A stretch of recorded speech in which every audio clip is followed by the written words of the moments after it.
नवरात्रि के पावन दिनों में माता रानी के 9 स्वरूपों की पूजा की जाती है।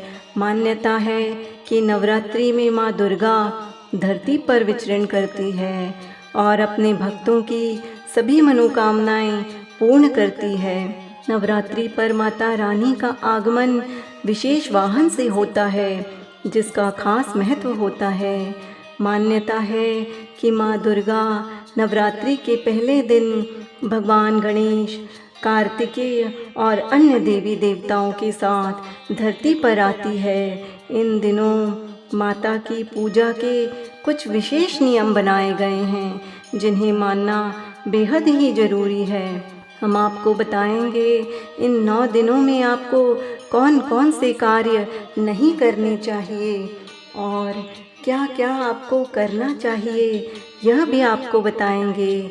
तो अब सुनिए किन गलतियों को नहीं करना चाहिए।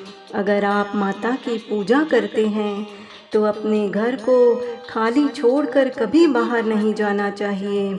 माता को कभी भी पीठ दिखाकर बाहर नहीं जाना चाहिए और यदि कोई मजबूरी आ जाए तो किसी का घर पर रहना ज़रूरी है। घर की साफ सफाई का खास ख्याल रखिए। नवरात्रि से ठीक पहले ही घर की सफाई कर लेनी चाहिए। घर में किसी भी प्रकार का कूड़ा और कबाड़ नहीं होना चाहिए। सोचिए, माता रानी को आप अपने घर बुला रहे हैं तो उनका स्वागत शुद्धता और पवित्रता से होना चाहिए। घर का मंदिर भी शुद्ध होना चाहिए। सात्विक भोजन करना चाहिए। लहसुन, प्याज, नॉनवेज, शराब को बिल्कुल भी घर पर ना लाएं और खाना भी नहीं चाहिए। भूल कर भी तामसिक भोजन ना करें, माता रुष्ट हो जाती हैं।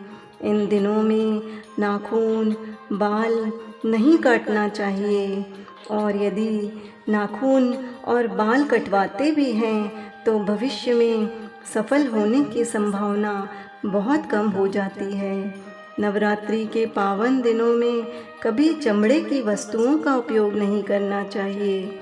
चमड़े की वस्तुओं में बेल्ट, पर्स, जूते, उन चीज़ों का बिल्कुल भी उपयोग ना करें।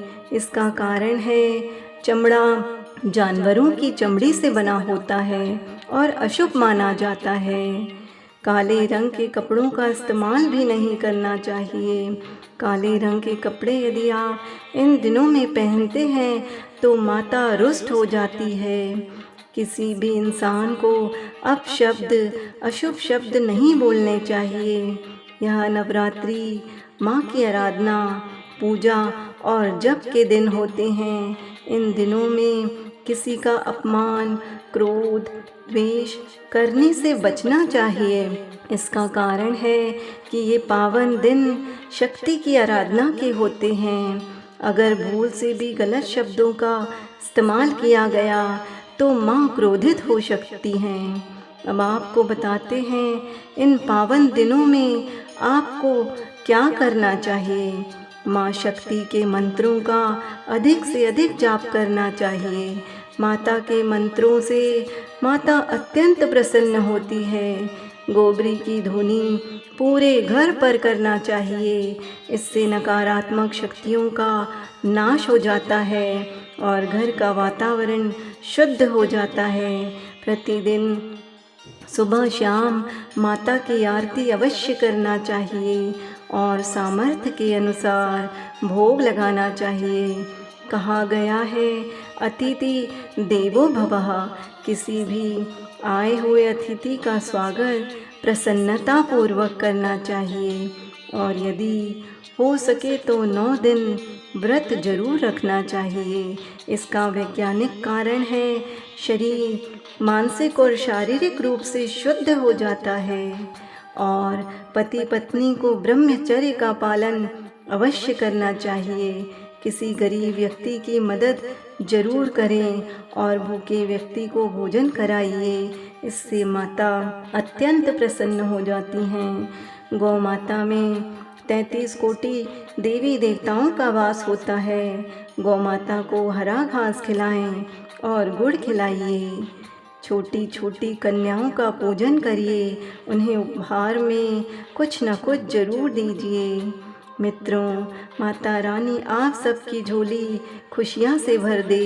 इन्हीं कामनाओं के साथ यदि आप सत्य सनातन जानकारियाँ पाना चाहते हैं तो हमारे चैनल को लाइक, शेयर और सब्सक्राइब कर दीजिए। हमेशा नई नई कथाएं और जानकारियाँ आपको सुनने मिलेंगी।